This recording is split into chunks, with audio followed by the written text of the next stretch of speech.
Battery চালিত রিকশা নিষিদ্ধের প্রতিবাদে চালকদের বিক্ষোভ। রাজধানীর মিরপুরে সড়ক অবরোধ, যান চলাচল বন্ধ, স্কুল ও অফিসগামী মানুষের দুর্ভোগ, নিরাপত্তা জোরদার। ক্ষমতার লোভে নিজের স্বপ্ন অন্যের কাছে তুলে দেয়নি বললেন প্রধানমন্ত্রী। বিশ্ব অর্থনীতির প্রভাব পড়েছে বাংলাদেশে, মূল্যস্ফীতি নিয়ন্ত্রণে কাজ করছে সরকার। এবং 11 বছর পর আবারও মাউন্ট এভারেস্টের চূড়ায় লাল সবুজ পতাকা। পঞ্চম বাংলাদেশি হিসেবে জয় করলেন চট্টগ্রামের বাবর আলী, উচ্ছ্বসিত স্বজনরা।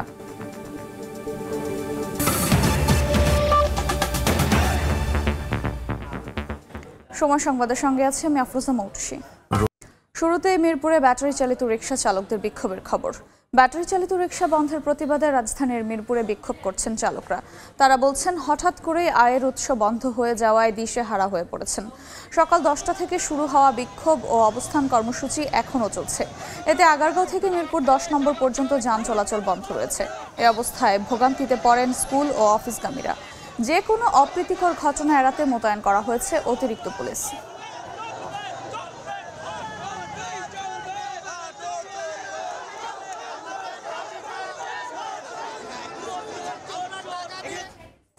এই মুহূর্তে রাজধানীর মিরপুরে আছেন সহকর্মী তাসনিয়া নিশাত মিম, সরাসরি যাচ্ছি তার কাছে। আমি অবস্থান করছি মিরপুর 10-এর সামনে। রাজধানীতে রাজধানীতে ব্যাটারি চালিত রিকশা চালকরা এই মুহূর্তে অবস্থান কর্মসূচি গ্রহণ করেছে। তারা প্রতিবাদ কর্মসূচি চালাচ্ছে। সকাল প্রায় 9টা থেকে 10টার মধ্যে তারা এই অবস্থান কর্মসূচি আসলে চালু করেছে। তাদের গত কয়েকদিন আগে বিআরটিএ থেকে যখন ব্যাটারি চালিত রিকশা রিকশা বন্ধে যখন নির্দেশ দেওয়া হয়, তখন থেকেই আসলে মিরপুরে যে অটোরিকশাগুলো চলছিল সেগুলো পুলিশ খুব কঠোরতার সাথেই বন্ধ রাখার ব্যাপারে তারা তৎপর হয়েছে। এবং এই কারণে আসলে রিকশা চালকরা আজকে সকাল 9টা থেকে রাজধানীর আগারগাঁওর সামনে অবস্থান কর্মসূচি শুরু করে এবং সেটিকে তারা মিরপুর 10 অবধি টেনে নিয়ে যায় এবং তারা বর্তমানে মিরপুর 10-এ অবস্থান কর্মসূচি পালন করছে। তাদের দাবির বিষয়টি মূলত হঠাৎ করে ব্যাটারি চালিত রিকশা বন্ধে তারা আসলে দিশেহারা হয়ে পড়েছেন। তারা বলছেন যে তারা ঋণগ্রস্ত, এছাড়াও তাদের দৈনন্দিন যে আয়ের বিষয়টি সেই জায়গাটিতে তারা আসলে বাধা পাচ্ছে এবং তারা আসলে তাদের এই দৈনন্দিন যে রুজি যে আয়ের উৎস সেটির আসলে এখন ব্যবস্থা করতে না পেরে তারা আসলে এইখানে সমবেত হয়েছেন। আমরা কিছু ব্যাটারি চালিত রিকশা চালকের সাথে কথা বলে যেটি জানতে পারলাম, তারা বারবারই একটা কথা বলছেন যে এই নির্দেশনাটা তাদেরকে যদি কিছুটা আগে থেকে এক ধরনের সতর্কতা দেওয়া হতো, তারা হয়তো সেক্ষেত্রে জীবিকার কোনো সংস্থান তারা করার চেষ্টা করতেন। কিন্তু হঠাৎ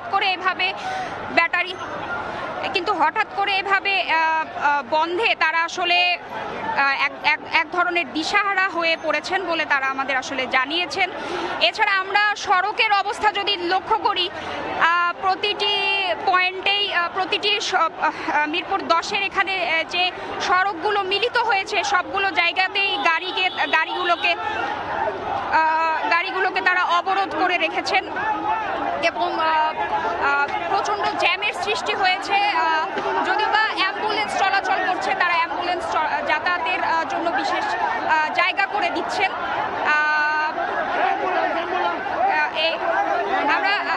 আমরা দেখতে পাচ্ছি একটি অ্যাম্বুলেন্স যাচ্ছে, তারা অ্যাম্বুলেন্সটিকে জায়গা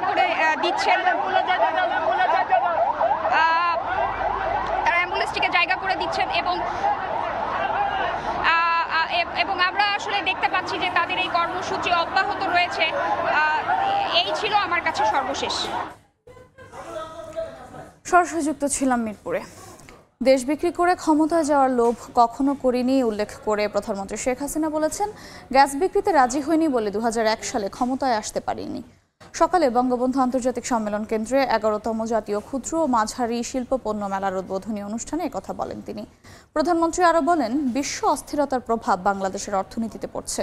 মূল্যস্ফীতি নিয়ন্ত্রণে আপ্রাণ চেষ্টা করে যাচ্ছে সরকার। আমি দেশ বিক্রি করে ক্ষমতায় আসব এটা আমার কখনো চিন্তা ছিল না। আমি বঙ্গবন্ধু শেখ মুজিবের মেয়ে, ক্ষমতার লোভে নিজের সম্পদ অন্যের হাতে তুলে দিতে আমি কখনো রাজি ছিলাম না। আজকের বাংলাদেশ কিন্তু বদলে গেছে, বদলে যাওয়া বাংলাদেশ। অবকাঠামোগত উন্নয়ন, যোগাযোগ ব্যবস্থা, ডিজিটাল সিস্টেম, কর্মসংস্থান প্রতিটি ক্ষেত্রে কিন্তু ব্যাপক অগ্রগতি সাধিত হয়েছে। সেই জায়গা থেকে আমাদের সামনের দিকে এগিয়ে যেতে হবে। আর সেটা যেতে হলে আমি সবসময় মনে করি যে আমাদের কৃষি ভিত্তিক অর্থনীতি, কৃষি আমাদের প্রয়োজন, কৃষি উৎপাদন বৃদ্ধি করতে হবে। আজকে ব্যাংক, বিমা, আমাদের টেলিভিশন, রেডিও, সেই সাথে সাথে আবার এয়ারলাইন্সগুলি, বিমান, হেলিকপ্টার সার্ভিস থেকে শুরু করে বাংলাদেশের বিভিন্ন খাতে আমরা বেসরকারি খাতকে আরও সুযোগ সৃষ্টি করে দিই। মধ্যরাতে শেষ হচ্ছে উপজেলা পরিষদের দ্বিতীয় ধাপের নির্বাচনী প্রচারণা। শেষ মুহূর্তে দম ফেলার ফুরসত নেই প্রার্থীদের। গরম উপেক্ষা করে সকাল থেকে অলি গলি চষে বেড়াচ্ছেন। ভোটারদের দাঁড়ে দাঁড়ে প্রতিশ্রুতির ফুলঝুরি নিয়ে মন জয়ে ব্যস্ত প্রার্থীরা। ভোটাররা বলছেন 5 বছরের জন্য বেছে নেওয়া হবে যোগ্য প্রার্থীকেই। 21শে মে ষষ্ঠ উপজেলা পরিষদ নির্বাচনের দ্বিতীয় ধাপে ভোট গ্রহণ হবে 157 উপজেলায়।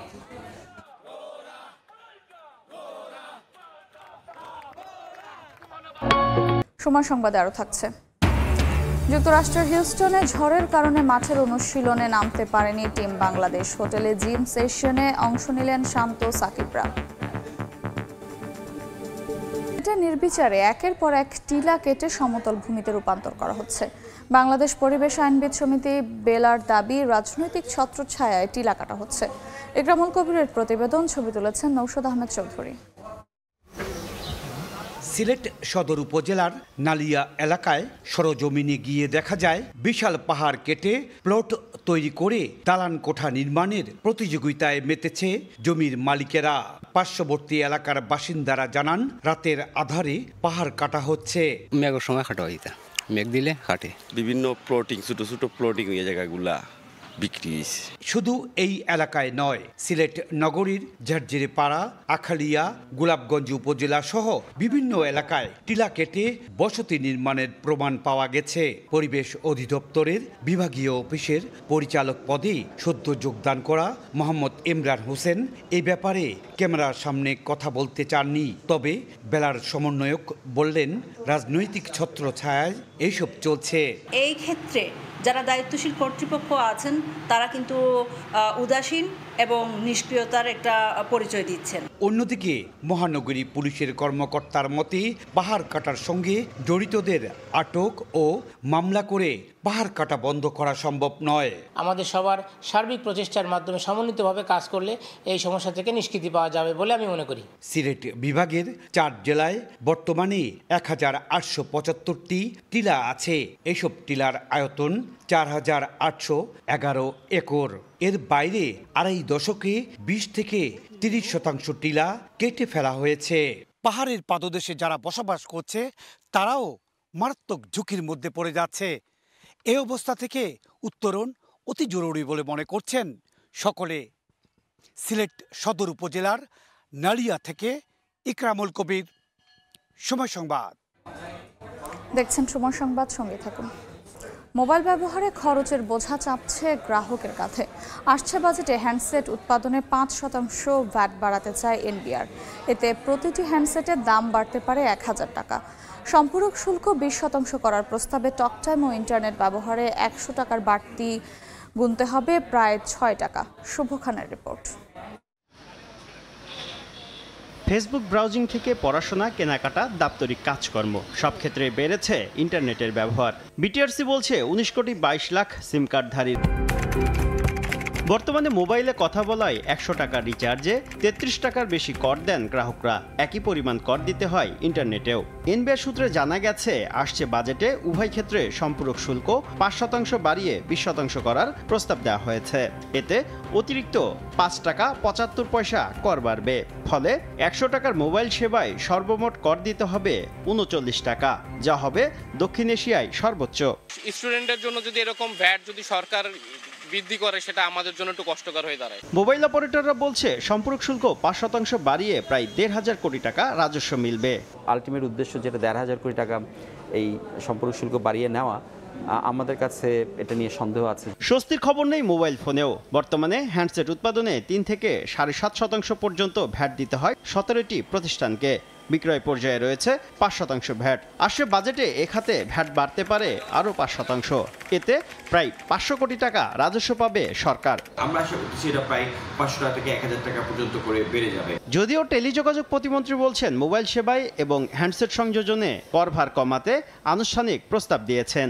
ইন্টারনেটের দাম কমানোর ব্যাপারে, ভ্যাট ট্যাক্স কমানোর ব্যাপারে, টেলিযোগাযোগ সেক্টরে, আইসিটি সেক্টরে সবগুলোই আমরা মাননীয় অর্থমন্ত্রী, প্রতিমন্ত্রী এবং এনবিআর চেয়ারম্যানের কাছে জমা দিয়েছি। বর্তমানে ব্রডব্যান্ড সেবায় 5% করে 3 স্তরে 15% ভ্যাটের বোঝা বহন করতে হচ্ছে 1,34,00,000 গ্রাহককে। শুভ খান, সময় সংবাদ, ঢাকা। দেখছেন সময় সংবাদ। পঞ্চম বাংলাদেশী হিসেবে বিশ্বের সর্বোচ্চ পর্বতশৃঙ্গ মাউন্ট এভারেস্ট জয় করেছেন চট্টগ্রামের বাবর আলী। রোববার বাংলাদেশ সময় সকাল 8:45 এভারেস্টের চূড়ায় ওঠেন তিনি। হিমালয়ের স্মৃতিধার চূড়া জয়ের জন্য বাবর আলী রওনা দিয়েছিলেন 1 এপ্রিল। চূড়াটি পর্বতের 15,500 ফুট ওপরে। পর্বতারোহণের প্রয়োজনীয় অনুমতি ও নানা সরঞ্জাম কেনার কাজ শেষ করে নেপালের রাজধানী কাঠমান্ডু থেকে লুকলার উদ্দেশ্যে রওনা হন তিনি। সপ্তাহ খানেকের ট্রেকিং শেষে 10 এপ্রিল পৌঁছান এভারেস্টের বেস ক্যাম্পে। মূল অভিযান শুরু হয় এখান থেকেই। পর্বতের চূড়ায় উঠতে সময় লাগে 2 মাসের মতো।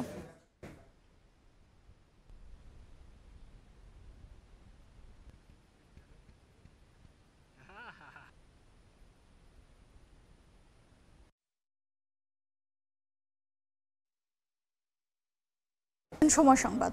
যুক্তরাষ্ট্রের টেক্সাসের হিউস্টনে ঝড়ের কারণে মাঠের অনুশীলনে নামতে পারেনি team Bangladesh. Fitness trainer Nathan কেলির তত্ত্বাবধানে হোটেলে জিম করেই নিজেদের ফিট রাখছেন সাকিব, শান্ত, মাহমুদুল্লাহরা।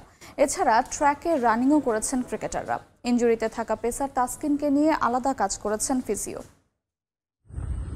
ফিটনেস নিয়ে কাজ করেছে পুরো দল। অনুশীলনের শুরুটা হয় রানিং দিয়ে। অ্যাথলেটিক্স ট্র্যাকে রানিংয়ে অংশ নেন টাইগার ক্রিকেটাররা। যুক্তরাষ্ট্রে ভ্রমণের আগে দেশেও বঙ্গবন্ধু জাতীয় স্টেডিয়ামে ফিটনেস নিয়ে কাজ করেছে দল। যদিও সেই দলে ছিলেন না মুস্তাফিজ, সাকিব। তবে এদিন ট্র্যাকে রানিং করতে দেখা গেছে 2 ক্রিকেটারকেও।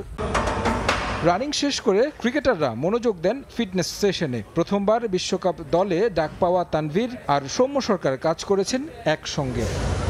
শেষ বিশ্বকাপ খেলতে যাওয়া সাকিব আল হাসানও ঘাম ঝরিয়েছেন জিমে। মূল লড়াইয়ে নামার আগে ফিটনেসে মনোযোগ দিয়েছেন টাইগার অলরাউন্ডার।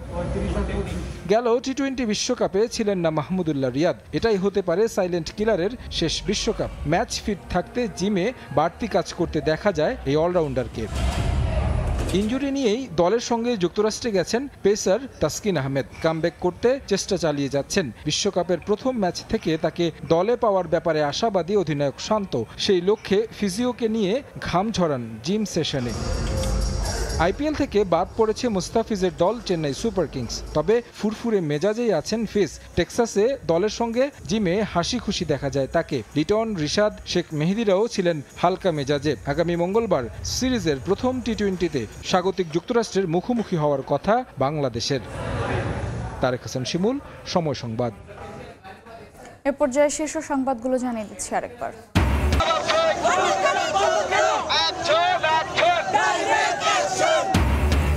ব্যাটারি চালিত রিকশা নিষিদ্ধের প্রতিবাদে চালকদের বিক্ষোভ। রাজধানীর মিরপুরের সড়ক অবরোধ, যান চলাচল বন্ধ। স্কুল ও অফিসগামী মানুষের দুর্ভোগ, নিরাপত্তা জোরদার। এবং ক্ষমতার লোভে নিজের স্বপ্ন অন্যের কাছে তুলে দেয়নি বললেন প্রধানমন্ত্রী।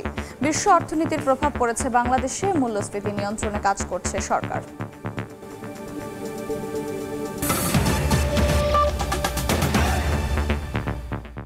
এই ছিল সময় সংবাদে। এরপর খেলার সময় সঙ্গে থাকবেন তাজিন খন্দকার। মৌটুসী, আপনাকে ধন্যবাদ। খেলার সময় নিয়ে ফিরছি কিছুক্ষণ পর। সঙ্গে থাকুন সময়ের।